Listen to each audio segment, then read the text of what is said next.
இன்றைய மன்னா.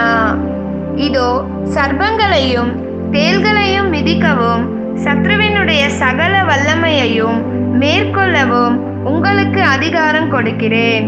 ஒன்றும் உங்களை சேதப்படுத்த மாட்டாது. லூக்கா 10:19. ஜெபம்.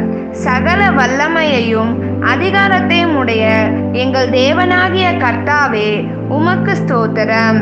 நாங்கள் சர்ப்பங்களை போன்ற சத்ருவின் கிரியைகளை அழிக்கத்தக்கதாய் உம்முடைய வல்லமையையும் உம்முடைய கிருபையையும் உம்முடைய அதிகாரத்தையும் நீர் எங்களுக்கு கொடுத்து ஒன்றும் சேதப்படுத்தாது என்று வாக்குத்தத்தத்தை கொடுத்ததற்காக உமக்கு நன்றி செலுத்தி நாங்கள் அதை உரிமையாக்கி கொண்டு இயேசுவின் நாமத்தில் ஜெபிக்கிறோம் நல்ல பிதாவே.